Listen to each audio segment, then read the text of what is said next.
You guys are patient. Listen to all this. There's a lot going on. I really appreciate that you give us the attention, and I know you have a lot to sort out. This is a great little format. We get to talk, and we'll be able to talk afterwards. It's my campaign manager, Orlando, and we brought some literature to hand out. We're glad to meet with people and talk. When I started as a citizen candidate running for mayor, a good friend of mine came up from Santa Cruz who's worked in other campaigns down there in San Jose. And he was telling me that a good politician, a good leader, asks the right questions, and the bad ones have all the answers. And I kind of got into this trouble because I started asking questions. I kind of asked some questions about, like, if all the research says that restorative justice and community policing costs less than regular policing and the revolving door prison system, why are we raising more money to pay for it? It's a big question. I've looked at other aspects of what's going on with the city. We've had one mayor after another who's supposed to have all these connections and political savvy, and I think we're all pretty disappointed in the results. I'm disappointed in the results.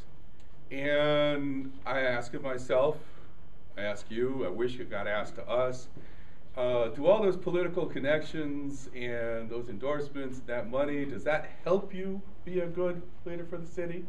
Or does that get in the way of being a good leader for the city? If you elect me your mayor, I'm going to be a big question asker. We have Liz and Nadia. One of them is going to end up our supervisor for part of this area. And it would seem to me that the mayor's job would be to be over there at the county and ask some questions. We're handing people over to you because of rules passed, judgments made in family court. They're pretty bad. Is family court going to get reviewed? Right? Is there going to be some kind of a audit of family court? We have people in the prison system, in the county. They're coming back to us. Are they being rehabilitated? To me, the idea of the mayor is the mayor should be the constituent service person who asks those questions. Those questions get asked up the chain. What's going on with the state? Well, everybody said, oh, we got to have more retail here because the way the tax structure works, which the tax structure was written before the automobile was invented, the way the tax structure works is if you spend money in Emeryville or San Leandro, it takes money away from our schools and away from our own local government and gives it to them. Well, why? How come our local politicians have not been asking to have these rules changed and modernized and brought into the 21st century, where we buy things on the internet and drive on freeways? So those are the kinds of questions I feel have to be asked.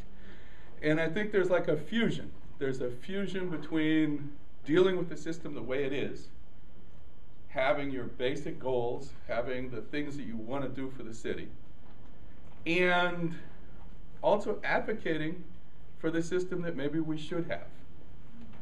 And that's why we kind of try to bring we bring a message of wanting reforms.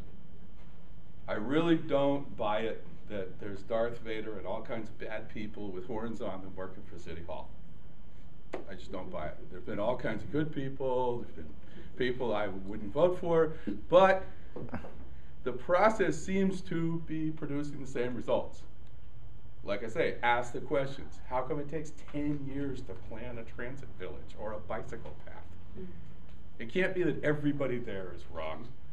So you say, are we doing it the right way? So I want to go in and re-explore those things. And no one is going to be able to do it by themselves. You elect me mayor, and I can only start the campaign. Then I have to go into the community groups, and I ask more questions, right? What exactly do you need? What has been successful working on our schools? What has been an obstacle to the food bank or anything else that's going on? And I see the mayor's job is finding all these various groups that are trying to move our city forward, and the various communities that have the different needs, and developing a mutual aid society. That's what government should be. We should be here to help each other. And I think that the role that I want to have is not one of having all the answers, but one of listening to what it is the communities are telling us, and having some kind of overall vision and providing some kind of leadership. So when I say I want to have some kind of reforms, I'm talking about the budget. We have the L and the Y and the B, and it sounds like a New York subway. I would like to see the system revamped. I would like to call a convention, propose a new budget, and have it supersede all these various funds and whatnot. We need to reset the process and start over. I think that would be a good use of the referendum system. The current system, I'm going to vote for BP because I don't want to see the damage if it doesn't go down. But I think overall we should think about how we do these things, how we elect our members of council, what kind of powers neighborhood committees have, and are they elected, and does the city actually have to defer to them? And I want us to look at how we live together and create for ourselves a city that has addressed some of the fundamental issues. And I see those fundamental issues as being questioned in governmental reform. Thank you very much.